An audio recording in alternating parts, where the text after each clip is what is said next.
नमस्कार दोस्तों, आज की कहानी है अंजू ओझा जी की लिखी हुई लाज लिहाज। तुम बहुत ही बेहया बेशरम हो बहू। ससुर भसुर के सामने ना तो सिर पर पल्लू रखती हो, ना ही ढंग से चलती हो। इतना तेज चाल है तुम्हारी, लगता है कहीं दौड़ प्रतियोगिता में भाग लेने जाना है तुम्हें।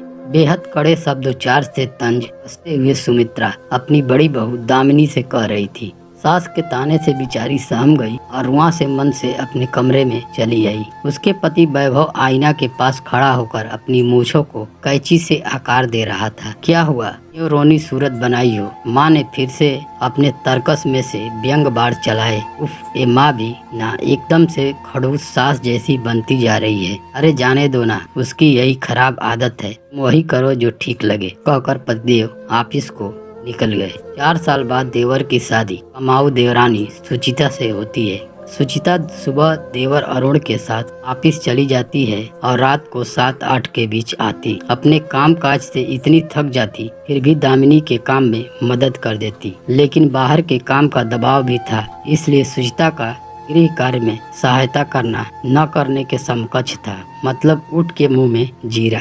सुचिता को रोज रोज ऑफिस जाना पड़ता है। ऐसा करो दामिनी कि खाना बनाने वाली रख लो, जिससे तुम्हारी सहायता हो जाए। साथ ही साथ दोपहर को विश्राम भी कर लिया करना। सास ने इतनी आत्मीयता से कहा तो दामिनी आश्चर्य से उनको देखने लगी। अरे आज सूरज पश्चिम से कैसे उग गया?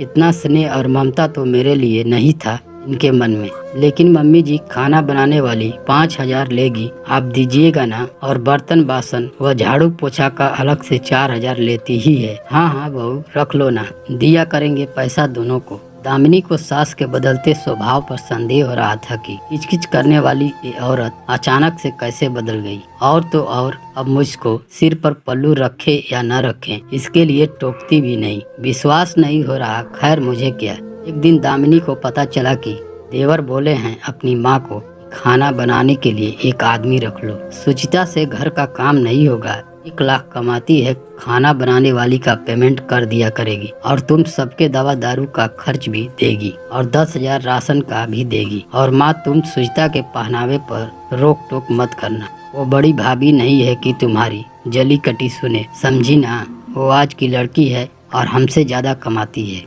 लेकिन बेटा, एक बहू होने के नाते उसे लाज लिहाज का ख्याल रखना धर्म है ना? क्या बात करती हो माँ? सबको आदर देना व ख्याल रखना सबसे बड़ा धर्म है। लाज लिहाज स्वभाव में होना चाहिए, पहनावे में नहीं। बड़ी भाभी बहुत अच्छी हैं, आपने कभी उनकी कद्र नहीं की, हमेशा उनकी अवहेलना की है। भैया भी कभी कुछ नहीं बोले, लेकिन हमसे उम्मीद मत रखना कि तुम सुचिता को कुछ बोलोगी और मैं चुप बैठूंगा। इसलिए अपने बड़े होने का साक्षात प्रमाण दिखाओ और सबको चैन से जीने दो। से सास के रंग ढंग बदल गए और उनको बड़ा बेटा बहू लिहाजी लगने लगे। तो दोस्तों, यह कहानी आपको कैसी लगी कमेंट बॉक्स में जरूर बताएं। मिलते हैं नेक्स्ट वीडियो में, तब तक के लिए धन्यवाद।